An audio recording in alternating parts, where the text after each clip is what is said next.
لوگو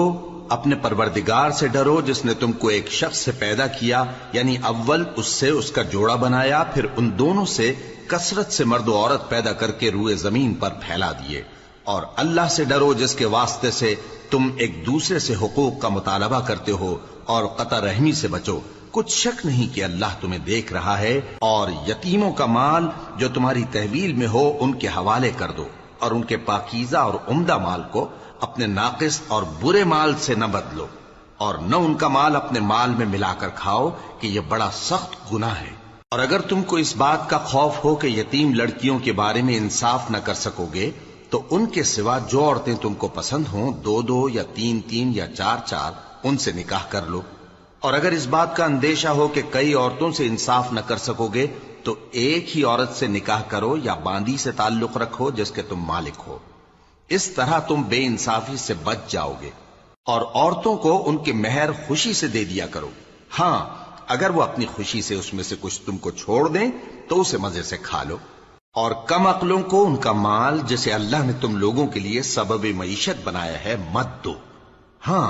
اس میں سے ان کو کھلاتے اور پہناتے رہو اور ان سے معقول بات کہتے رہو۔ اور یتیموں کو بالغ ہونے تک کام کاج میں مصروف رکھو اور جانچتے رہو،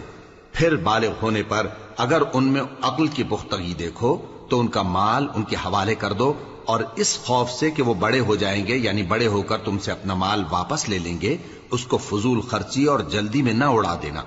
اور جو شخص آسودہ حال ہو اس کو ایسے مال سے قطعی طور پر پرہیز رکھنا چاہیے، اور جو ضرورت مند ہو وہ مناسب طور پر یعنی بقدر خدمت کچھ لے لے۔ اور جب ان کا مال ان کے حوالے کرنے لگو تو گواہ کر لیا کرو، اور حقیقت میں تو اللہ ہی گواہ اور حساب لینے والا کافی ہے۔ جو مال ماں باپ اور رشتہ دار چھوڑ مریں، تھوڑا ہو یا بہت، اس میں مردوں کا بھی حصہ ہے اور عورتوں کا بھی، یہ حصے اللہ کے مقرر کیے ہوئے ہیں۔ اور جب میراث کی تقسیم کے وقت غیر وارث رشتہ دار اور یتیم اور نادار لوگ آ جائیں تو ان کو بھی اس میں سے کچھ دے دو اور ان سے معقول بات کہو۔ اور ایسے لوگوں کو ڈرنا چاہیے جو ایسی حالت میں ہوں کہ اپنے بعد ننھے بچے چھوڑ جائیں، اور ان کو ان کی نسبت خوف ہو کہ ہمارے مرنے کے بعد ان بیچاروں کا کیا ہوگا۔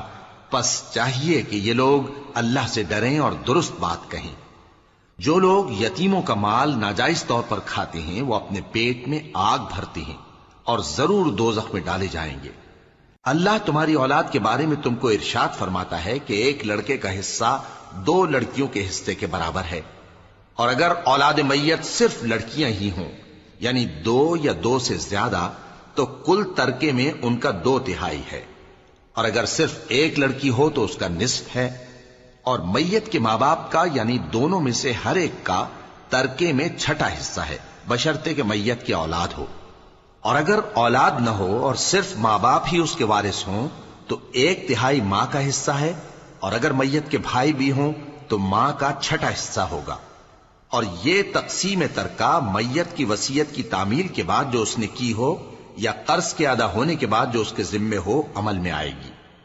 تم کو معلوم نہیں کہ تمہارے باپ دادوں اور بیٹوں اور پوتوں میں سے فائدے کے لحاظ سے کون تم سے زیادہ قریب ہے۔ یہ حصے اللہ کے مقرر کیے ہوئے ہیں، اور اللہ سب کچھ جاننے والا ہے، حکمت والا ہے۔